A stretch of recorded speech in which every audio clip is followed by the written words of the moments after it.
أشرف المرسلين وعلى آله وصحبه أجمعين. പ്രിയമുള്ള സഹോദരന്മാരെ, എല്ലാവരിലും അള്ളാഹുവിന്റെ രക്ഷയും കരുണയും ഉണ്ടാവട്ടെ എന്ന് പ്രാർത്ഥിക്കുകയാണ്. നമ്മൾ സൂറത്ത് കഹ്ഫിലെ ഒന്നാം ഘട്ട ചർച്ച അസ്ഹാബുൽ കഹ്ഫുമായി ബന്ധപ്പെട്ട് നടത്തുകയും അതിന്റെ രണ്ടാമത്തെ ഭാഗത്തിലേക്ക് പ്രവേശിക്കുകയും ചെയ്തു. നമ്മൾ കഴിഞ്ഞ ആഴ്ച ഈ വിഷയം പരാമർശിക്കുന്നിടത്ത് ഇമാം മുഹമ്മദ് നാബുൽസിയുടെ ഒരു വിവരണം പറയാതെ വിട്ടുപോയിട്ടുണ്ട്. وَاضْرِبْ لَهُمْ مَثَلَ الرَّجُلَيْنِ جَعَلْنَا لِأَحَدِهِمَا جَنَّتَيْنِ مِنْ أَعْنَابٍ وَحَفَفْنَاهُمَا بِنَخْلٍ وَجَعَلْنَا بَيْنَهُمَا زَرْعًا എന്ന ആയത്തിനെ വിശദീകരിക്കുന്ന ഭാഗത്ത് ഇമാം നാബുൽസി പറയുന്ന ഒരു വിഷയമുണ്ട്. ഈ അസ്ഹാബുൽ കഹ്ഫ് എന്ന് പറയുന്ന ആ ഒരു സംഭവം, ഗുഹാവാസികളുമായിട്ട് ബന്ധപ്പെട്ട സംഭവം, അത് ചരിത്രത്തിൽ അപൂർവമായി കടന്നു വരുന്ന സംഭവിക്കുന്ന ചരിത്ര വസ്തുതകളാണ്. എന്നാൽ ഈ സൂറത്തിൽ അതിന്റെ രണ്ടാമത്തെ ഭാഗമായി പിന്നീട് അള്ളാഹു പരാമർശിക്കുന്ന ഈ വദ്രിബ് ലഹും മസല റജുലൈനി എന്ന് തുടങ്ങുന്ന ആ ഒരു വിഷയം, അത് ദിവസേന ഓരോ വ്യക്തികളിൽ വ്യത്യസ്ത രൂപത്തിൽ, ഭാവത്തിൽ അതിങ്ങനെ മാറി മറിഞ്ഞുകൊണ്ടിരിക്കുന്നു. ഒരു പ്രതിസന്ധി രൂപപ്പെടുകയും ആ പ്രതിസന്ധിക്ക് മുമ്പിൽ ധീരമായ നിലപാടുകൾ സ്വീകരിക്കുകയും ചെയ്യുന്ന ആളുകൾ പലപ്പോഴും അപൂർവമായിട്ട് മാത്രം കണ്ടുവരുന്നു. എന്നാൽ ഈ ഒരു വിഭാഗം ആളുകൾ, അഥവാ സമ്പത്ത്, അധികാരം, അതുപോലെ തന്നെ ശാരീരികമായ പുഷ്ടി, ഇങ്ങനെയുള്ള പടച്ചതമ്പുരാന് നൽകിയ, പ്രപഞ്ചനാഥൻ നൽകിയ മഹാ അനുഗ്രഹങ്ങളെ നിത്യേന ആസ്വദിക്കുന്നവര്, അത് അനുഭവിക്കുന്നവര്, അവരുടെ ജീവിതത്തിൽ നിരന്തരം മാറി മറിയുന്ന ഒരു വിഷയത്തെയാണ് ഇവിടെ നിന്ന് അള്ളാഹു മനുഷ്യനോട് തുടങ്ങി പറയുന്നത് എന്ന് ഇമാം നാബുൽസി വിശദീകരിക്കുന്നുണ്ട്. നമ്മുടെ ചുറ്റുപാടിലേക്ക് നോക്കിക്കഴിഞ്ഞാൽ നമ്മൾ ഈ ഒരു ഉപമ, ഈ ഒരു ഉദാഹരണം നമുക്ക് കാണാൻ കഴിയും. പിന്നെ ഇതിൽ നമ്മൾ ഇതിനു മുമ്പ് പറഞ്ഞതുപോലെ ചില വിഷയങ്ങളെ അള്ളാഹു പരാമർശിക്കുമ്പോൾ അവിടെ ആളുകളുടെ നാമങ്ങൾ പറയാതെ ആ സംഭവത്തെ മാത്രം എടുത്തു തിരിക്കുന്നതാണ് നമ്മൾക്ക് കാണാൻ കഴിയുക. എന്തുകൊണ്ടാണ് നാമങ്ങൾ പറയാതെ രണ്ട് വ്യക്തികൾ എന്ന് പറഞ്ഞുകൊണ്ട് ഒരു വിഷയത്തെ എന്തുകൊണ്ട് തുടങ്ങുന്നു എന്ന് വെച്ചാൽ, അത് എല്ലാ മനുഷ്യരിലും നിരന്തരം സംഭവിക്കുന്ന ഒരു വിഷയമാണ് എന്ന് സൂചിപ്പിക്കാൻ വേണ്ടിയാണ് എന്ന് നമ്മൾ മുമ്പ് പറഞ്ഞിട്ടുണ്ട്. പ്രവാചകന്മാരുടെ നാമങ്ങൾ ചിലയിടങ്ങളിൽ എടുത്തു പറയും. ഇപ്പൊ വിശുദ്ധ ഖുർആൻ തന്നെ മുഹമ്മദ് റസൂലുള്ളാഹിനെ മാറ്റി വെച്ച് കഴിഞ്ഞാൽ സ്വല്ലല്ലാഹു അലൈഹി വസല്ലം 24ഓളം പ്രവാചകന്മാരെ പേരെടുത്ത് പറയുന്നുണ്ട്. പേരെടുത്ത് പറയാത്ത വിഷയങ്ങളെല്ലാം തന്നെ ഓരോ വ്യക്തിയിലും മാറി മറിയുന്നതാണ് എന്ന് പറയുമ്പോൾ തന്നെ എന്തുകൊണ്ട് പ്രവാചകന്മാരുടെ പേരുകൾ ഇതിൽ ആവർത്തിച്ച് പറയുന്നു എന്ന് ചോദ്യം വന്നേക്കാം. പ്രവാചകന്മാരെന്ന് പറയുന്നത് വഹയ്യ് കൊണ്ട് സംസാരിക്കുന്നവരാണ്. വഹയ്യ് അത് കാലത്തിന് അതീതമായി നിൽക്കുന്ന ഒന്നായത് കൊണ്ട് തന്നെ പ്രവാചകന്മാർ ഓരോ ഭൂമികയിലും ഇടപെടുന്നു എന്നുള്ളത് കൊണ്ടാണ് പ്രവാചകന്മാരെ അള്ളാഹു പേരെടുത്തുകൊണ്ട് പരാമർശിക്കുന്നത്. എന്നാൽ അവർ പേര് പറയാത്ത പ്രവാചകന്മാരുണ്ട്. വമിൻഹും മൻ ഖസസ്നാ അലൈക വമിൻഹും മൻ ലം നഖുസ്സും അലൈക വകല്ലമ അല്ലാഹു മൂസാ തക്ലീമ. അവിടെ ഇമാം ഷാറാവി വിശദീകരിക്കുന്നത് ചില പേരുകൾ പറയേണ്ട ആവശ്യമില്ല, പേരിനപ്പുറം കർമ്മത്തെയാണ് അള്ളാഹു അവിടെ എടുത്തു കാട്ടുന്നത് എന്നാണ്. അപ്പോ പേര് പിന്നെ എഴുതുക, അല്ലെങ്കിൽ പേര് ഉരുവിടുക, അതിങ്ങനെ ഹൈലൈറ്റ് ചെയ്ത് പിടിക്കുക എന്നുള്ളതല്ല അടിസ്ഥാനം.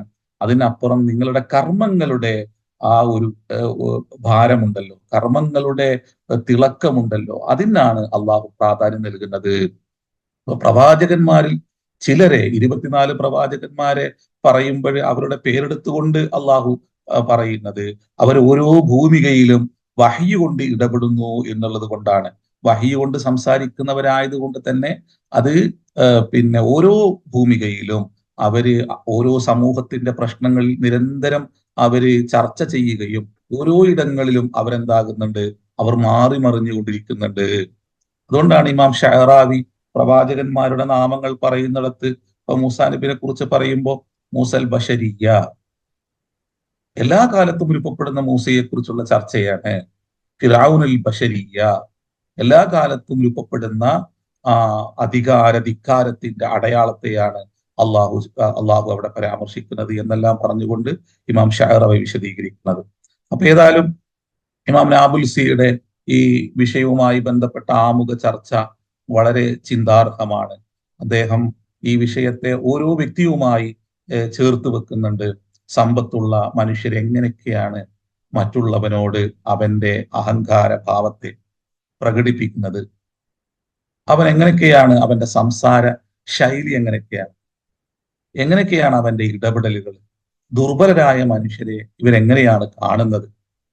അപ്പോ എന്റേത് എന്ന് പറഞ്ഞുകൊണ്ട്, എല്ലാം എന്റെ കഴിവ് കൊണ്ട്, എന്റെ ചിന്ത കൊണ്ട്, അല്ലെങ്കിൽ എന്റെ ബുദ്ധി കൊണ്ട് നേടിയെടുത്തതാണ് എന്ന തെറ്റായ ഭാവത്തിൽ സമ്പന്നരും അല്ലെങ്കിൽ മറ്റു അനുഗ്രഹങ്ങൾ ലഭിച്ചവരും ഇടപെടുമ്പോൾ അവിടെ അള്ളാഹു അത്തരത്തിലുള്ള ആളുകളെ നിരന്തരം നമുക്ക് മുമ്പിൽ കൊണ്ടുവരുന്നു എന്നൊരു ചർച്ച അള്ളാഹു ഇവിടെ നമുക്ക് മുമ്പിൽ അവതരിപ്പിക്കുന്നുണ്ട്. അത് ഈ വരികളിൽ നമുക്ക് കാണാൻ കഴിയും എന്ന് ഇമാം നാബുൽസി പറയുന്നു. അപ്പോ ഇവിടെ ജഅൽന, നാം ആക്കി, നാം അവർക്ക് നൽകി എന്നാണ്. അപ്പോ നിങ്ങളുടെ സമ്പത്ത് മാത്രമല്ല, നിങ്ങളുടെ ഭൗതികമായ ഭൗതികമായ നേട്ടങ്ങൾ മാത്രമല്ല, ഏതൊന്നും അനുഗ്രഹമായി നിങ്ങൾ കൊണ്ടാടുന്ന ഏതൊന്നും അത് നിങ്ങൾക്കതിൽ യാതൊരു പങ്കുമില്ല എന്നും, എല്ലാം അള്ളാഹുവിന്റെ ദാനമാണ് എന്നും, അത് എപ്പോൾ വേണമെങ്കിലും അള്ളാഹു തിരിച്ചെടുക്കാമെന്നുമുള്ള അള്ളാഹുവിന്റെ ഒരു ഉണർത്തൽ കൂടി ഈ ജഅൽനാലി അഹദിഹിമ, ജഅൽന എന്ന വാക്കിന്റെ ഉള്ളിൽ അള്ളാഹു വെച്ചിട്ടുണ്ട്. നാം കൊടുത്തു, അല്ലെങ്കിൽ നാം അവർക്ക് ആക്കി, അല്ലെങ്കിൽ നാം അവർക്ക് ദാനമായി അവർക്ക് നാം വീതിച്ചു നൽകി എന്നെല്ലാം അള്ളാഹു പറയുമ്പോൾ ഒന്നും നിന്റെതല്ല, അതൊരു അമാനത്ത് മാത്രമാണ് എന്നുള്ള ഒരു വിഷയം ഈ വാക്കിന്റെ ഉള്ളിൽ അള്ളാഹു ചേർത്ത് വെക്കുന്നുണ്ട് എന്ന് നാബുൽസി പറയുന്നു. ഏതായാലും നമ്മൾ കഴിഞ്ഞ ആഴ്ച ആ വിഷയങ്ങളെല്ലാം പരാമർശിച്ചു. ഇനി നമ്മൾ അതിന്റെ രണ്ടാം ഭാഗത്തിലേക്ക്, അതുമായി ബന്ധപ്പെട്ട വിഷയമാണ് കിൽത്തൽ ജന്നത്തൈനി ആതത് ഉക്കുലഹ വലം തദ്ലിം മിൻഹു ശൈഅൻ വഫജ്ജർനാ ഖിലാലഹുമാ നഹറ. ഒറ്റ വാക്കിൽ ഈ ആയത്തിൽ നോക്കുമ്പോൾ വളരെ ലളിതമായിട്ട് നമുക്ക് അർത്ഥം പറഞ്ഞു പോകാം. എന്നാൽ ഇതിന്റെ ഉള്ളിലെല്ലാം തന്നെ മഹാചിന്തകളെ, മഹാ ആശയങ്ങളെ അള്ളാഹു ഒളിപ്പിച്ചു വെക്കുന്നുണ്ട്. കിൽത്തൽ ജന്നത്തൈനി, ആ രണ്ട് തോട്ടങ്ങൾ ഏതൊക്കെയാണ്? നമ്മൾ മുമ്പ് പറഞ്ഞതുപോലെ മിൻ അനാബിൻ വഹഫഫ്നാഹുമാ ബിനഖ്ലിൻ വജഅൽനാ ബൈനഹുമാ സറഅ. അല്ലെ, ഈ രണ്ട് തോട്ടങ്ങള് എന്തായി? ആതത് ഉക്കുലഹ, അതിന്റെ എല്ലാ ഫലങ്ങളും നൽകി. വലം തദ്ലിം മിൻഹു ശൈഅൻ, അതിൽ ഒരു ക്രമക്കേടും ഒരു വീഴ്ചയും അത് വരുത്തിയില്ല. അപ്പൊ ഇവിടെ അള്ളാഹു നൽകി എന്നല്ല കേട്ടോ ഇവിടെ പറഞ്ഞത്. ഒരു ഭൂമിയിലേക്ക് അള്ളാഹു ആ പ്രവൃത്തിയെ ചേർത്ത് വെക്കുകയാണ് ചെയ്യുന്നത്. അപ്പൊ വലം തദ്ലിം എന്ന് പറഞ്ഞാല് ആ കലിമത്തു തദ്ലിം, അത് ഇമാം ഷഅറാബി പറയുന്നുണ്ട്, തുഅതീന ഇശാറത്തൻ ഇല അമലിൽ ഖൈരി ഫിദ്ദുനിയ. നിങ്ങൾ ഭൗതിക ലോകത്ത് നിങ്ങൾ എങ്ങനെയെല്ലാം നിങ്ങൾ കർമ്മനിരതരാവണം എന്നുള്ളതിനെ അള്ളാഹു ഈ വാക്കിൽ സൂചിപ്പിക്കുന്നുണ്ട് എന്നാണ് ഷഅറാബി ഇതിനെ തുടങ്ങി പറയുന്നത്. കാരണം എന്താണ്?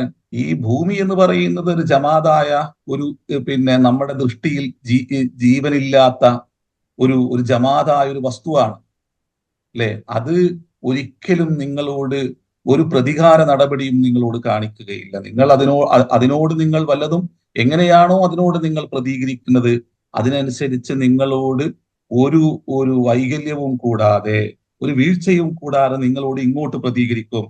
ഒരു ഭൂമി തന്നെ നിങ്ങളോട് ഇങ്ങോട്ട് എങ്ങനെയാണ് ഭൂമി ഇടപെടുന്നത് എന്നുള്ളൊരു ചർച്ച പിന്നെ അള്ളാഹു കൊണ്ടുവരികയാണ്. അതിൻ്റെ ഇടയിൽ ചില ചിന്തകളുണ്ട്.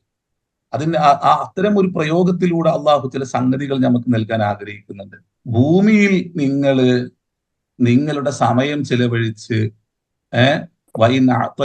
ജുഹുദക വഅമലക ജാദത്ത് അലൈക, നിങ്ങൾ ഭൂമിയിൽ നിങ്ങളുടെ പരിശ്രമങ്ങൾ നടത്തി, നിങ്ങൾ നന്നായി പണിയെടുത്തു, എന്നാൽ അതിനൊരിക്കലും വീഴ്ച വരുത്താതെ ഭൂമി നിങ്ങൾക്ക് ഇങ്ങോട്ട് തിരിച്ചു നൽകും.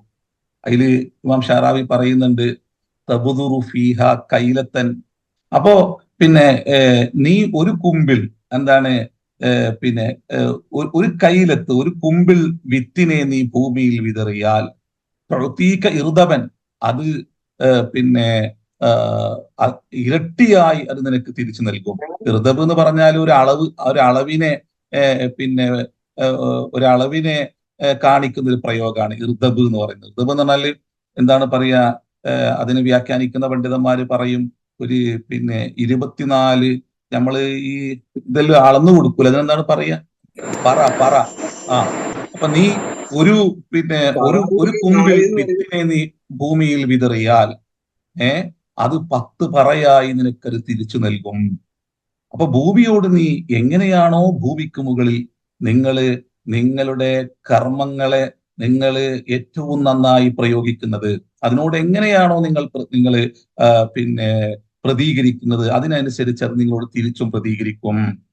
അതുകൊണ്ടാണ് അള്ളാഹു പിന്നെ എങ്ങനെയാണ് നിങ്ങളുടെ പ്രവർത്തികളെ അള്ളാഹു ഇരട്ടിപ്പിക്കുന്നത് എന്ന വിഷയവുമായി ബന്ധപ്പെട്ട് നിങ്ങൾ അള്ളാഹുവിനോട് ചിലത് കാണിക്കുമ്പോൾ, അള്ളാഹുവിനോട് നിങ്ങൾ നന്മയിൽ അള്ളാഹുവിനോട് നിങ്ങൾ അടുക്കുമ്പോൾ അള്ളാഹു എങ്ങനെയാണ് നിങ്ങളോട് തിരിച്ച് നന്മ കൊണ്ട് പ്രതികരിക്കുന്നത് എന്നതിനെ വിശദീകരിക്കുന്നിടത്ത് അള്ളാഹു പറയുന്നത് മസലുല്ലദീന യുൻഫിഖൂന അംവാലഹും ഫീ സബീലില്ലാഹ്, അള്ളാഹുവിന്റെ മാർഗത്തിൽ സമ്പത്ത് വിനിയോഗിക്കുന്ന ആളുകളുടെ ഉപമ കമസലി ഹബ്ബത്തിൻ, അത് ഒരു വിത്ത് പോലെയാണ്.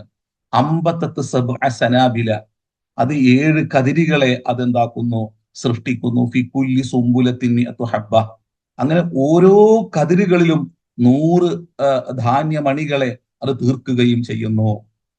ഇതുപോലെയാണ് പടച്ച തമ്പുരാന്റെ മാർഗത്തില് പിന്നെ നിങ്ങൾ സമ്പത്ത് വിനിയോഗിക്കുന്നവരുടെ ഉപമ എന്ന് അള്ളാഹു പറയുന്നുണ്ട്.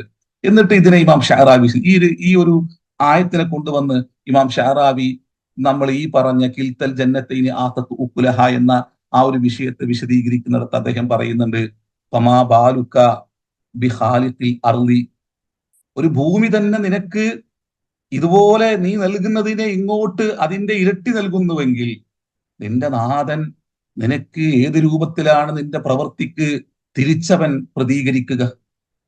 ഒരു ജാമിനായ ഒരു സാധനമാണ് ഭൂമി എന്ന് പറയുന്നത്. ആ ഭൂമിയിൽ നിങ്ങൾ പണിയെടുത്താല്, ആ ഭൂമിയിൽ നിങ്ങൾ അധ്വാനിച്ചു കഴിഞ്ഞാല് ആ ഭൂമി നിങ്ങൾക്ക് ഇത്രയും തരുന്നുവെങ്കിൽ നിങ്ങളുടെ സ്രഷ്ടാവായ നാഥനോട് നിങ്ങൾ നീതിപൂർവം വർത്തിച്ചു കഴിഞ്ഞാൽ, അവന്റെ കൽപ്പനകളെ ജീവിതത്തിൽ പൂർണ്ണമായി പാലിച്ച് നിങ്ങൾ അവന് വേണ്ടി നന്മയും സുഹൃതങ്ങളും അനുഷ്ഠിച്ചു കഴിഞ്ഞാൽ ഭൂമിയെ സൃഷ്ടിച്ച നാഥൻ നിങ്ങളോട് എങ്ങനെയായിരിക്കും പ്രതികരിക്കുക എന്ന്. ഒരു ഭൂമി തന്നെ കിൽത്തൽ ജന്നത്തൈനി ആതത്ത് ഉക്കുലഹ, ആ ഭൂമി അതിന്റെ എല്ലാ സമൃദ്ധിയെയും അയാൾക്ക് നൽകിക്കൊണ്ടിരിക്കുന്നു. അപ്പോ അത് അള്ളാഹുവിന്റെ റുബൂബിയത്തിന്റെ ഭാഗമാണ്. അള്ളാഹു റബ്ബാണ്. ആ റബ്ബാണ് എന്നുള്ളത് കൊണ്ട് അള്ളാഹു കനിഞ്ഞേകുന്ന ദാനമാണ്. അപ്പൊ അള്ളാഹുവിന്റെ ഒരു സൃഷ്ടി തന്നെ, ആ സൃഷ്ടിയോട് നമ്മൾ നന്മ കൊണ്ട് പ്രതികരിക്കുമ്പോൾ, നന്മ കാക്ഷിച്ചുകൊണ്ട് നമ്മൾ അതിനോട് ഇടപെടുമ്പോൾ, ഒരു സൃഷ്ടി തന്നെ നിങ്ങൾ കരുതുന്നതിനപ്പുറം, നിങ്ങൾ ഉദ്ദേശിക്കുന്നതിനപ്പുറം നിങ്ങൾക്ക് മഹാ അനുഗ്രഹങ്ങളെ തിരിച്ചു നൽകുന്നുവെങ്കിൽ അതിനെ സൃഷ്ടിച്ച സ്രഷ്ടാവായ നാഥൻ നിങ്ങൾ അവന്റെ നിയമനിർദ്ദേശങ്ങളെ പാലിച്ച് ഭൂമിയിൽ ഏറ്റവും സുഹൃതമനുഷ്ഠിക്കുമ്പോൾ അവൻ എങ്ങനെയായിരിക്കും നിങ്ങളോട് തിരിച്ച് പ്രതികരിക്കുക എന്ന മഹാപാഠം ഇതിനുള്ളിൽ വെച്ചിട്ടുണ്ട് എന്ന് ഇതിനെ വിശദീകരിച്ച് ഇമാം ഷഅറാവി പറയുന്നുണ്ട്. അതുകൊണ്ടാണ് അള്ളാഹു പറഞ്ഞത്, ഈ ആയത്തിനെ വിശദീകരിച്ചതിന് ശേഷം പറയുന്നത് വല്ലാഹു യുദാഇഫു ലിമൻ യശാഉ വല്ലാഹു വാസിഉൻ അലീം, അള്ളാഹു അവൻ ഉദ്ദേശിക്കുന്നവർക്ക് അവൻ ഇരട്ടി നൽകും. അള്ളാഹു വാസിഉൻ അലീം, അള്ളാഹു ഏറെ വിശാലനും അള്ളാഹു അഗാധജ്ഞാനിയുമാണ് എന്ന് പടച്ച തമ്പുരാന് പറഞ്ഞു വെക്കുന്നത്. അല്ലെ, ഖുർആനിൽ പലയിടങ്ങളിലും നമ്മുടെ കർമ്മങ്ങളെ ഇരട്ടിയെ കുറിച്ച് പറയുന്നിടത്ത് ഖുർആൻ പലയിടങ്ങളിലും ഈ വിഷയത്തെ എടുത്തു പറയുന്നുണ്ട്. എങ്ങനെയൊക്കെയാണ് അള്ളാഹു അവന്റെ അടിമകൾക്ക് ഒരു നിലക്കും ആക്രമിക്കാതെ ومن يعمل مثقال ذرة خيرا يره ومن يعمل مثقال ذرة شرا يره. അപ്പോ ഇങ്ങനെയെല്ലാം പറഞ്ഞുകൊണ്ട് അള്ളാഹു ഒരിക്കലും തന്റെ ദാസന്റെ കർമ്മങ്ങളിൽ ഒരു വീഴ്ചയും വരുത്താതെ അത് നന്മയാണെങ്കിൽ നന്മ, തിന്മയാണെങ്കിൽ തിന്മ. അള്ളാഹു ഒരു അണുമണി തൂക്കം അക്രമം കാണിക്കാതെ തന്റെ ദാസന്മാരോട് അള്ളാഹു തിരിച്ചു പെരുമാറുന്നു. പിന്നെ മനുഷ്യന് നന്മ ചെയ്താൽ അതിന് ഇരട്ടിയും, തിന്മ ചെയ്താൽ ആ തിന്മയുടെ മാത്രം പിന്നെ ആ തിന്മക്ക് മാത്രം അവൻ ഇന്തിഖാമ് നടപടി സ്വീകരിക്കുകയും ചെയ്യുന്നവനാണ് അള്ളാഹു എന്ന് പലയിടങ്ങളിലും അള്ളാഹു പറയുന്നത്. നന്മക്ക് ഇരട്ടി പ്രതിഫലം നൽകുക. എന്നാൽ ഒരു തിന്മ ചെയ്താൽ ആ തിന്മയുടെ ആ തോതനുസരിച്ച് മാത്രം അള്ളാഹു ശിക്ഷയ്ക്ക് വിധേയമാക്കുകയും ചെയ്യുക എന്ന അള്ളാഹുവിന്റെ ഒരു ഭാഗത്തുള്ള അള്ളാഹുവിന്റെ നീതിബോധവും മറ്റൊരു ഭാഗത്ത് അള്ളാഹുവിന്റെ കാരുണ്യത്തിന്റെ മഹാവർഷത്തെയും അള്ളാഹു ധാരാളം ഇടങ്ങളിൽ അള്ളാഹു സൂചിപ്പിച്ചു പോകുന്നത് കാണാൻ പറ്റും. അപ്പൊ ഏതായാലും അള്ളാഹു നമ്മുടെ പ്രവർത്തികൾക്ക് നമ്മൾ അള്ളാഹിനോട് എങ്ങനെയാണോ പെരുമാറുന്നത് അതനുസരിച്ച് അള്ളാഹു നമ്മളോട് ഇങ്ങോട്ട് ഇടപെടും. ഒരു അള്ളാഹുവിന്റെ സൃഷ്ടിയായ ഭൂമി നമ്മളോട് ഈ രൂപത്തിൽ ഇടപെടുന്നുണ്ടെങ്കിൽ അതിനെ സൃഷ്ടിച്ച നാഥൻ ഏറ്റവും നന്നായി ഇടപെടും എന്ന ഒരു മഹാപാഠം ഇതിന്റെ ഉള്ളിൽ അള്ളാഹു പറഞ്ഞു വെക്കുന്നുണ്ട്. അതുകൊണ്ടാണ് നബി സല്ലല്ലാഹു അലൈഹി വസല്ലമ തങ്ങള് പിന്നെ ഒരു ഹദീസിൽ കാണാം, ലമ്മ സ്വഹാബത്തി, ഒരു സ്വഹാബിയെ റസൂലുള്ളാഹി കാണും, ബഖദ് തശഖഖത് യദാഹു മിനൽ അമലി, ജോലി ചെയ്തിട്ട് കൈയെല്ലാം അങ്ങ് കീറി, കൈയെല്ലാം അങ്ങ് തയമ്പ് പിടിച്ച് അങ്ങ് പിന്നെ വല്ലാത്തൊരവസ്ഥയിലായ ഒരു സ്വഹാബിയെ റസൂലുള്ളാഹി കാണുമ്പോൾ അള്ളാഹുവിന്റെ റസൂല കൈ പിടിച്ചുകൊണ്ട് പറയുന്നത്, ആദിഹി യദുൻ യുഹിബ്ബുഹുല്ലാഹു വറസൂലുഹു, അള്ളാഹും അവന്റെ റസൂലും ഈ കൈകളെ ഈ കൈകൾ ഇഷ്ടപ്പെടുന്നു. നിങ്ങൾ അന്യായമായി നേടിയെടുക്കുന്നതിലല്ല നിങ്ങളുടെ വിജയമുള്ളത്. നിങ്ങൾ ആ അക്രമത്തിലൂടെ, അന്യായത്തിലൂടെ അല്ലെങ്കിൽ ചുളിവിലൂടെ വല്ലതും നിങ്ങൾ നേടിയെടുക്കുന്നതിലല്ല അള്ളാഹു നിങ്ങളെ അനുഗ്രഹിക്കുകയും അള്ളാഹു നിങ്ങളെ ഇഷ്ടപ്പെടുകയും ചെയ്യുന്നത്. ഇതിനപ്പുറം നിങ്ങൾ നന്നായി അധ്വാനിച്ച് അതിലൂടെ നിങ്ങൾ നേടിയെടുക്കുന്ന സമ്പാദ്യമുണ്ടല്ലോ, അതുകൊണ്ട് നിങ്ങൾ ഭക്ഷണം കഴിക്കുന്നത്, നിങ്ങൾ കുടിക്കുന്നത്, ഉടുക്കുന്നത്, അതിനോളം പുണ്യമായ മറ്റൊന്നില്ല. അതുകൊണ്ട് നബി സല്ലല്ലാഹു അലൈഹി വസല്ലമ തങ്ങൾ ആ സ്വഹാബിയുടെ കൈ അള്ളാഹുവും അവന്റെ റസൂലും ഇഷ്ടപ്പെടുന്നു എന്ന് പറഞ്ഞുകൊണ്ട് അധ്വാനത്തിന്റെ മഹത്വത്തെ റസൂലുള്ളാഹി ഉയർത്തിപ്പിടിക്കുന്നു. ഇതിനെല്ലാം കഴിഞ്ഞു പോയത് അല്ലെ, തൊഴിലാളി ദിനമായി അള്ളാഹുവിന്റെ റസൂല് അധ്വാനിക്കുന്ന മനുഷ്യവർഗത്തിന്റെ കൂടെ ചേർന്ന് നിന്നുകൊണ്ട് അവന്റെ കയ്യിൽ വരുന്ന തഴമ്പ്, അവന്റെ കയ്യിൽ അധ്വാനിച്ചു കൊണ്ടുവരുന്ന ഏതൊന്നും, അവന് ഉണ്ടാകുന്ന പ്രയാസങ്ങൾ അത് മഹത്തരമാണ് എന്ന് അള്ളാഹുവിന്റെ റസൂൽ പഠിപ്പിക്കാൻ അവിടെ അന്നഹ, ഇമാം ഷഅറാവി ഈ ഹദീസിനെ കൊണ്ടുവന്ന് വിശദീകരിക്കില്ലേ, അന്നഹ ആ കൈ അത് ക്ഷീണിച്ച്, അത് അധ്വാനിച്ച് ക്ഷീണിച്ച്, ലാ അലാ ഖദ്രി ഹാജത്തിഹ, അത് അതിന്റെ ഒരു പിന്നെ അവസ്ഥ അനുസരിച്ച് മാത്രമല്ല അത് പ്രവർത്തിച്ചിട്ടുള്ളത്, ബൽ അലാ അക്തരി മിൻ ഹാജത്തിഹ, അതിനപ്പുറം നിന്നുകൊണ്ട് അത് കർമ്മ നിരതയാകുകയും, അമിലത്തിലഹ വൽ ആഖരീൻ, എന്നിട്ട് ആ വ്യക്തിക്ക് ചുറ്റുമുള്ള മനുഷ്യർക്ക് വേണ്ടിയും അയാൾ അധ്വാനിക്കുക. ഒരു കർഷകന് അയാൾക്ക് വേണ്ടി മാത്രമല്ല അയാൾ അധ്വാനിക്കുന്നത്, അയാൾക്ക് ചുറ്റുമുള്ള ആ 100,000 മനുഷ്യർക്ക് വേണ്ടി അയാളുടെ അധ്വാനം നടക്കുന്നുണ്ട്. അത്തരത്തിലുള്ള അധ്വാനിക്കുന്ന ആളുകളെ അള്ളാഹു ഇഷ്ടപ്പെടുന്നു. അവന്റെ കൈകളോളം പുണ്യമായ കൈ വേറൊന്നില്ല എന്ന് നബി സല്ലല്ലാഹു അലൈഹി വസല്ലമ തങ്ങൾ പറയാണ്. അതുകൊണ്ടാണ് നമ്മൾ കഴിഞ്ഞ ആഴ്ച ലിസ്സക്കാത്തിഹും ഫാഇലൂൻ, സക്കാത്തിനെ അവർ ഫായിലാക്കുന്നവരാണ് എന്നതിനെ നമ്മൾ പറഞ്ഞു. സക്കാത്തിനെ ഫായിലാക്കുക എന്ന് പറഞ്ഞാൽ എന്താണ്? അതിനെ പ്രവൃത്തി പരത്തിൽ കൊണ്ടുവരുന്നവരാണ്, അതിനെ കർമ്മത്തിൽ അവതരിപ്പിക്കുന്നവരാണ് എന്നെല്ലാം പറഞ്ഞാൽ അതിനർത്ഥം എന്താണ്? അതിനെ പണ്ഡിതന്മാർ വിശദീകരിക്കും, ഒരു സത്യവിശ്വാസി അത് അവന് വേണ്ടി മാത്രമല്ല അവൻ അധ്വാനിക്കുക, ലാ അലാ ഖദ്രി ഹാജത്തിഹ ബൽ അലാ അക്സരി മിൻ ഹാജത്തിഹ അമിലത്ത് ലഹാ വലിൽ ആഖരീൻ. എന്തിനാണ് അങ്ങനെ ചെയ്യുന്നത്? അവന്റെ കഴിവിനപ്പുറം നിന്നുകൊണ്ട് മറ്റുള്ളവർക്ക് വേണ്ടി കൂടി അധ്വാനിക്കേണ്ടതുണ്ട്. അങ്ങനെ നന്നായി ഹലാലായ രൂപത്തിൽ സമ്പാദിച്ച് അത് പാവപ്പെട്ടവർക്കിടയിൽ അവന് വീതിച്ചു നൽകേണ്ടതുണ്ട്. അങ്ങനെ അധ്വാനത്തിന്റെ മഹത്വത്തെ യാണ് ലിസ്സക്കാത്തിഹും ഫാഇലൂൻ എന്ന് പറയുന്നതിലൂടെ അള്ളാഹു എടുത്തു കാട്ടുന്നത്. നന്നായി നിങ്ങൾ അധ്വാനിക്കൂ, പാവപ്പെട്ടവരെ നിങ്ങൾ പരിഗണിക്കൂ, ചുറ്റുമുള്ളവരെ നിങ്ങൾ ഏറ്റവും നല്ല കണ്ണുകൊണ്ട് നോക്കൂ, അവന് കൂടി വേണ്ടിയായിരിക്കണം നിങ്ങളുടെ പ്രവർത്തനങ്ങൾ, അധ്വാനങ്ങൾ നിങ്ങൾ വിനിയോഗിക്കേണ്ടത് എന്ന പാഠമാണ്. എന്നാൽ നേരെ തിരിച്ച് ഈ പറയുന്ന നമ്മൾ ഇപ്പോൾ ചർച്ച ചെയ്യുന്ന ഈ ആയത്തിൽ നേരെ തിരിച്ചാണ്. അത് പാവപ്പെട്ടവന്റെ മുമ്പിൽ അഹങ്കാരം നടിക്കുവാൻ, ധിക്കാരം നടിക്കുവാൻ, തന്റെ മേൽക്കോയ്മയെ എടുത്തു കാട്ടുവാൻ, ഇതെല്ലാം തൻ്റെതാണെന്ന് പറഞ്ഞുകൊണ്ട് തന്നിലേക്ക് മാത്രം ചേർത്ത് വെക്കുകയും അതിന്റെ സുഖങ്ങളും അതിന്റെ സൗഭാഗ്യങ്ങളും ഒരു വ്യക്തി അല്ലെങ്കിൽ ആ വ്യക്തിയുമായി മാത്രം ചേർന്ന് നിൽക്കുന്ന ചെറിയൊരു വിഭാഗം മാത്രം രുചിക്കുകയും ചെയ്യുന്ന ഒരു ഭീകരമായ ഒരു സാമ്പത്തിക ക്രമക്കേട്, സമ്പത്തിനെ എങ്ങനെ വിനിയോഗിക്കണം അല്ലെങ്കിൽ അനുഗ്രഹങ്ങളെ എങ്ങനെയാണ് അവതരിപ്പിക്കേണ്ടത് എന്നുള്ള ആ നീതിബോധത്തിൽ നിന്ന് മാറിക്കൊണ്ട് മനുഷ്യൻ അവനിലേക്ക് ചുരുക്കുമ്പോൾ ഉണ്ടാകുന്ന ഒരു ധിക്കാര ഭാവത്തെ അള്ളാഹു ഇവിടെ വിശദീകരിക്കുകയാണ്. പിന്നെ അതുകൊണ്ട് തന്നെ ഭൂമിയെ, പിന്നെ ഇമാം ബൈഹഖി അതുപോലെ തന്നെ ഇമാം അഹ്മദിൽ ഉദ്ധരിക്കുന്ന ഒരു ഹദീസിൽ കാണാം, ഭൂമിയെ നിങ്ങൾ എങ്ങനെയാണ് നിങ്ങൾ നോക്കിക്കാണേണ്ടത്. ഭൂമി ഒരു സൃഷ്ടിയാണ്, അതിന് നമ്മെ പോലെയുള്ളൊരു സൃഷ്ടിയാണ് ഭൂമി.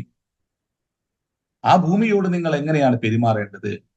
ആ ഭൂമി നൽകുന്ന ഒന്നിനെ നിങ്ങളതായിട്ട് മാത്രമാണോ കാണേണ്ടത്, അതോ അള്ളാഹുവിന്റെ റുബൂബിയത്തിന്റെ ഭാഗമായി അള്ളാഹു നൽകുന്ന ദാനമാണോ? അതുകൊണ്ട് ഇമാം ബൈഹഖി ഉദ്ധരിക്കുന്ന ഹദീസിൽ ഇദാ സുൽസിലത്തിൽ അർളു സിൽസാലഹ വ അഖ്റജത്തിൽ അർളു അസ്ഖാലഹ വ അഖ്റജത്തിൽ അർളു അസ്ഖാലഹ എന്ന് പറയുന്ന ആയത്തിനെ വിശദീകരിക്കുന്നിടത്ത് നമുക്ക് കുറേ ചിന്തകളെ റസൂലുള്ളാഹിന്റെ ഹദീസ് കൊണ്ട് വിശദീകരിക്കുന്നത് കാണാൻ പറ്റും. ഇമാം ബൈഹഖി ഉദ്ധരിക്കുന്ന ഒരു ഹദീസില് ഒരു ഉമ്മ, ആ ഒരു ഉമ്മയോട് മകൻ മോശമായി പെരുമാറിയാലും ഒരു പ്രതിഫലേച്ഛയും കൂടാതെ ആ ഉമ്മ ആ കുഞ്ഞിനോട് ഏറ്റവും നന്നായി പെരുമാറും.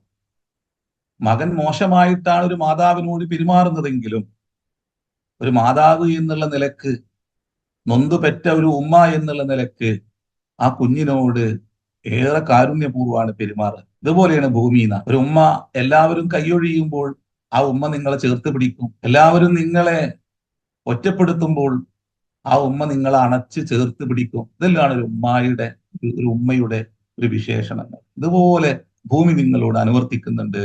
ആ ഭൂമിയിൽ നിന്നാണ് നിങ്ങളുടെ ദേഹമുള്ളത്. ആ ഭൂമിയിൽ നിന്നാണ് നിങ്ങളുടെ മജ്ജയും മാംസവും എല്ലാം രൂപപ്പെട്ടിട്ടുള്ളത്. നിങ്ങൾ ഈ ലോകത്തോട് വിട പറയുമ്പോൾ, എല്ലാവരും നിങ്ങളെ കൈയൊഴിയുമ്പോൾ, എല്ലാവരും നിങ്ങളിൽ നിന്ന് അകന്നു പോകുമ്പോൾ ഈ ഭൂമി നിങ്ങളെ സ്വീകരിക്കുകയും അതിന്റെ മാറോട് നിങ്ങളെ ചേർത്ത് പിടിക്കുകയും ചെയ്യുന്നു എന്ന് ഭൂമിയെ ഉമ്മ എന്നുള്ള വാക്ക് കൊണ്ട് റസൂലുള്ള വിശദീകരിച്ച ഒന്നിനെ ഇമാം ഷാറാബി ഈ രൂപത്തിൽ പറഞ്ഞു പോകുന്നുണ്ട്. ഇതില് ഇമാം ബൈഹഖി ഉദ്ധരിക്കുന്ന ഒരു ഹദീസിൽ കാണാൻ പറ്റും, യൗമഇദിൻ തുഹദ്ദിസു അഖ്ബാറ. അപ്പോ ആ ആയത്തിന് വിശദീകരിച്ച് റസൂലുള്ള പറയാണ്, അതദറൂന അതിന്റെ വർത്തമാനം എന്താണെന്ന് നിങ്ങൾക്കറിയുമോ? ഖാലു അല്ലാഹു വറസൂലുഹു അഅലം. അള്ളാഹും അവന്റെ റസൂലും മാത്രമാണ് അറിയുക, അവർക്കാണ് അതിനെ കുറിച്ചുള്ള അറിവുള്ളത്. അതിന്റെ വർത്തമാനം എന്താണെന്ന് പറഞ്ഞാൽ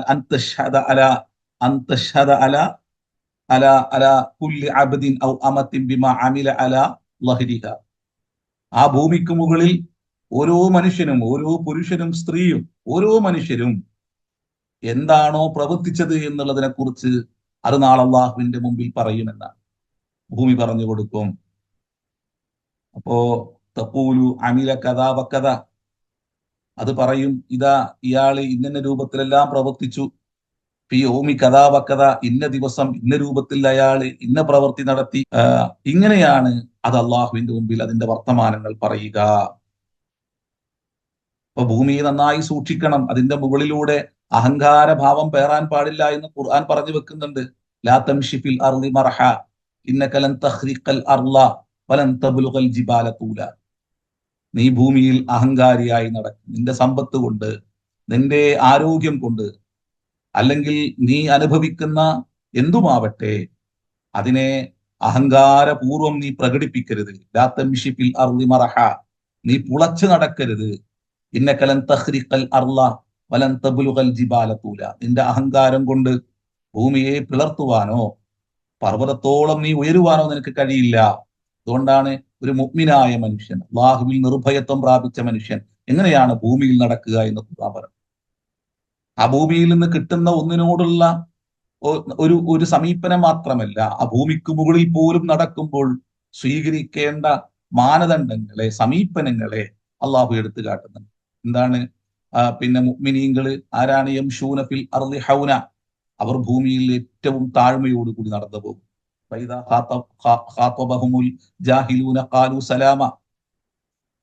അവിവേകികൾ അവരോട് മോശമായി പെരുമാറുമ്പോൾ അവർക്ക് ശാന്തിയുടെ സംബോധനം നേർന്നുകൊണ്ട് അവര് കടന്നു പോകുകയും ചെയ്യും.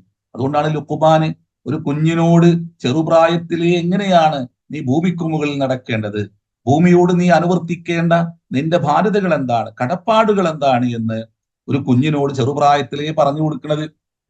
ഈ ഭൂമിയെല്ലാം നിനക്ക് അനുകൂലമായോ പ്രതികൂലമായോ സാക്ഷിയാകുമെന്നുള്ള ഒരു പാഠം ഒരു പിതാവ് ഒരു കുഞ്ഞിന് പറഞ്ഞു കൊടുക്കുന്നത് നമ്മൾ ഖുർആനിൽ കാണുന്നുണ്ട്. അപ്പോ ഇതിനെ ഒരു തമാശയായിട്ട് കാണേണ്ടതല്ല. എല്ലാം നമുക്ക് എതിരായോ അനുകൂലമായോ സാക്ഷ്യം വഹിക്കും ഈ ഭൂമി. അത് അള്ളാഹുവിന്റെ മുമ്പിൽ അതിന്റെ വർത്തമാനങ്ങൾ യൗമുൽ ഖിയാമയിൽ പറയും. അതുകൊണ്ടാണ് നമ്മൾ നാളെ നമുക്ക് നമ്മളിതിങ്ങനെ കേൾക്കുമ്പോൾ നമ്മളിങ്ങനെ ഇതെല്ലാം എങ്ങനെയാണ് എന്നുള്ളതാണ് നമ്മൾ ചിന്തിക്കുക. അതുകൊണ്ടാണ് കൈകളും കാലുകളും എങ്ങനെയാണ് സംസാരിക്കുക എന്നുള്ളിടത്ത് അതെല്ലാം അള്ളാഹുവിന്റെ സൃഷ്ടിയാണെന്നും എങ്ങനെയാണോ അതിനെ സൃഷ്ടിച്ച നാഥൻ അതിന് അന്ന് ആ രൂപത്തിൽ സംസാരിക്കുവാൻ അതിന് കഴിവുകൾ കൊടുക്കുമെന്നെല്ലാം തന്നെ ഖുർആൻ പറഞ്ഞു വെക്കുന്നത്. എങ്ങനെയാണ് അള്ളാഹുവിന്റെ മുമ്പിൽ ഓരോന്നും നമുക്കെതിരെ നമ്മുടെ പ്രവർത്തനങ്ങൾക്ക് അനുകൂലമായോ എതിരായോ എങ്ങനെയാണ് സാക്ഷ്യം വഹിക്കുക എന്നുള്ളത് പറഞ്ഞു വെക്കുന്നത്. ഇവിടെ ഇമാം ബൈഹഖി ഉദ്ധരിക്കുന്ന ഒരു ഹദീസിൽ ഇങ്ങനെ കാണാം, തഹഫ്ഫളൂ മിനൽ അർദ് ഫഇന്നഹാ ഉമ്മുക്കും വഇന്നഹു ലൈസ മിൻ അഹദിൻ ആമിലിൻ അലൈഹാ ഖൈറൻ ഔ ശർറൻ ഇല്ലാ വഹിയ മുഖ്ബിറത്തുൻ ബിഹി. ഇത് നിങ്ങളുടെ ഒരു മാതാവാണ്. മാതാവ് എന്ന് പറയുമ്പോൾ നമ്മുടെ ചിന്തകൾ നമ്മുടെ നാട്ടിൽ നടക്കുന്ന ഒരു സംഗതിയുമായിട്ടല്ല നമ്മുടെ ചിന്ത ഈ സമയത്ത് കണക്ട് ആവുന്നതാണ് ഞാൻ മനസ്സിലാക്കുന്നത്. നമ്മൾ അങ്ങനെയല്ല ഇപ്പൊ ചിന്തിക്കുന്നുണ്ടാവും. പക്ഷേ മാതാപിതാക്കളെ ആരാധിക്കുകയല്ല, അതിനെ അവരോട് കാണിക്കേണ്ട കടപ്പാടുകൾ കാണിക്കുകയാണ് സത്യവിശ്വാസികൾ ചെയ്യുക. അതാണ് ആ ഭൂമിയോടുള്ള കടപ്പാടുകൾ എന്താണ് എന്നിപ്പോ നമ്മൾ പറഞ്ഞത്. അതിന്റെ മുകളിലൂടെ നടക്കുമ്പോൾ പാലിക്കേണ്ട മര്യാദകള് അതെപ്പോഴും എനിക്ക് അനുകൂലമായോ പ്രതികൂലമായോ സാക്ഷ്യം വഹിക്കുമെന്നുള്ള ബോധം അള്ളാഹുവിന്റെ മുമ്പിൽ ഇത് അള്ളാഹുവിന്റെ സൃഷ്ടി എന്നുള്ളത് കൊണ്ട് തന്നെ ഇതെല്ലാം നാളെ സാക്ഷിയാകും, സാക്ഷ്യം വഹിക്കും എന്നുള്ളതിനെ കുറിച്ചുള്ള ഒരു അഗാധമായ അറിവ്, ഇതെല്ലാമാണ് ഭൂമിയോട് കാണിക്കേണ്ട മര്യാദകള്. ഇപ്പോ റസൂലുള്ള പറയാണ്, ഈ ഭൂമിയെ നിങ്ങൾ സൂക്ഷിക്കണം. ഫഇന്നഹാ ഉമ്മുക്കും, അത് നിങ്ങളുടെ മാതാവാണ്. വഇന്നഹു ലൈസ മിൻ അഹദിൻ ആമിലിൻ അലൈഹാ ഖൈറൻ ഔ ശർറൻ, ഖൈറാവട്ടെ ഷർറാവട്ടെ ഒരാള് അതിന്റെ മുകളിൽ ഒരു പ്രവൃത്തി ചെയ്താൽ ഇല്ലാ വഹിയ മുഖ്ബിറത്തുൻ ബിഹി, അതിനെക്കുറിച്ച് നാളെ അള്ളാഹുവിന്റെ മുമ്പിൽ അത് പറഞ്ഞു കൊടുക്കും. അപ്പൊ ഭൂമിയെ നന്നായി സൂക്ഷിക്കേണ്ടതുണ്ട്. ഭൂമിയെ ഏറ്റവും നന്നായി അത് എങ്ങനെയാണ് അള്ളാഹുവിന്റെ മുമ്പിൽ നമുക്ക് അനുകൂലമായോ പ്രതികൂലമായോ സാക്ഷ്യം വഹിക്കുക എന്നുള്ളതിനെ കുറിച്ചുള്ള അറിവ് നമ്മൾക്ക് ഉണ്ടാവേണ്ടതുണ്ട്. എങ്കിൽ മാത്രമേ ഈ ഭൂമിയിൽ നിന്ന് കിട്ടുന്ന ഒന്നിനോടും ഭൂമിയിൽ നമ്മൾ ജീവിക്കുമ്പോൾ അതിന്റെ മുകളിൽ നമ്മൾ ചെയ്യുന്ന പ്രവൃത്തിയോടും നമ്മൾക്ക് ഏറ്റവും നല്ല നീതിബോധം പുലർത്തുവാൻ നമ്മൾക്ക് കഴിയുകയുള്ളൂ. കിൽത്തൽ ജന്നത്തൈനി ആതൂക്കുലഹ, ആ ഭൂമി അതിന്റെ എല്ലാ ഫലങ്ങളും അയാൾക്ക് തിരിച്ചു നൽകി. പല തൗലിമിൻഹുഷൈ, ആ ഭൂമി അയാളോട് ഒരു അക്രമവും കാണിച്ചില്ല, ഒരു ക്രമക്കേടും അയാൾക്ക് വരുത്തിയില്ല. തന്നെയുമല്ല വഫജ്ജർനാ ഖിലാലഹുമാ നഹറ, ഇവിടെ വഫജ്ജർനാ ഖിലാലഹുമാ നഹറ, അതിന്റെ ഇടയിലൂടെ അള്ളാഹു ഒരു നദി ഒഴുക്കി കൊടുക്കുകയും ചെയ്തു. അപ്പൊ വെള്ളം എന്നുള്ളത് എല്ലാ ഒന്നിന്റെയും ഉയർച്ചയ്ക്ക് നിദാനമാണ്, അതിന്റെ വളർച്ചയ്ക്ക് അടിസ്ഥാനമാണ് വെള്ളം എന്നുള്ളത്. അതിനെക്കുറിച്ച് ഇൻഷാ അള്ളാഹ് അടുത്ത ആഴ്ച നമുക്ക് വിശദീകരിക്കാവുന്നതാണ്. അള്ളാഹു നമ്മെ അനുഗ്രഹിക്കട്ടെ. നമ്മൾ ഇതെല്ലാം വായിച്ചു പോകുമ്പോഴേ നമ്മൾ ജീവിക്കുന്ന ഇടങ്ങളോട്, നമ്മൾ പുലർത്തുന്ന കർമ്മങ്ങളോടെല്ലാം തന്നെ ഏത് രൂപത്തിലായിരിക്കണം പ്രതികരിക്കേണ്ടത്, ഏത് രൂപത്തിലായിരിക്കണം നിലപാടുകൾ സ്വീകരിക്കേണ്ടത് എന്നെല്ലാം നമ്മൾ നന്നായി മനസ്സിലാക്കേണ്ടതുണ്ട്. അങ്ങനെ ഭൂമിയോടും നമ്മളോടും നമ്മുടെ കർമ്മങ്ങളോടുമെല്ലാം ഒരു ഉയർന്ന ഒരു ധാരണ പുലർത്തിക്കൊണ്ടായിരിക്കണം നമ്മൾ ജീവിക്കേണ്ടത്. നമുക്ക് നൽകുന്നതെല്ലാം തന്നെ, നമുക്ക് ലഭിക്കുന്നതെല്ലാം തന്നെ അത് അള്ളാഹുവിന്റെ ദാനം മാത്രമാണെന്നും അള്ളാഹുവിന്റെ സൃഷ്ടികൾ അതിൽ നമ്മൾ കർമ്മങ്ങൾ അനുഷ്ഠിക്കുമ്പോൾ നമുക്ക് തിരിച്ചു നൽകുന്നതിനേക്കാളും അപ്പുറം ഈ ഭൂമിയിൽ നീതിബോധത്തോടു കൂടി പെരുമാറുമ്പോൾ ലഭിക്കുന്ന അനുഗ്രഹങ്ങളെ അള്ളാഹുവിന്റെ ദാനമായി കാണുമ്പോൾ അള്ളാഹുവിന്റെ സൃഷ്ടി നൽകുന്നതിനേക്കാളും അപ്പുറം അള്ളാഹു ഏറ്റവും ഉത്കൃഷ്ടമായ ഒന്നുകൊണ്ട് നമ്മളോട് പ്രതികരിക്കുന്നവനാണ് എന്ന ശക്തമായ ബോധത്തിലായിരിക്കണം നമ്മുടെ കർമ്മങ്ങൾ അനുഷ്ഠിക്കേണ്ടത് എന്ന ഒരു വലിയ പാഠം ഈ ചെറിയൊരു ആയത്തിന്റെ ഉള്ളിൽ അള്ളാഹു വെക്കുന്നുണ്ട്. 100,000 ആശയങ്ങളെ, 100,000 ചിന്തകളെ, നമ്മുടെ തന്നെ ജീവിതത്തിൽ മാറി മറിയുന്ന, നിരന്തരം മിന്നിമറിയുന്ന പ്രവർത്തികളെ, ചിന്തകളെ, വിചാരങ്ങളെ എല്ലാം തന്നെ അള്ളാഹു ഇതിന്റെ ഉള്ളിൽ ചേർത്ത് വെച്ചിട്ടുണ്ട്. അള്ളാഹു നമ്മളെല്ലാവരെയും അനുഗ്രഹിക്കട്ടെ എന്ന് പ്രാർത്ഥിച്ച് ഇന്നത്തെ ഈ ചെറിയ ചർച്ച അവസാനിപ്പിക്കുകയാണ്. ആഖിറു ദഅ്വാനാ അൽഹംദുലില്ലാഹി റബ്ബിൽ ആലമീൻ. അസ്സലാമു അലൈക്കും.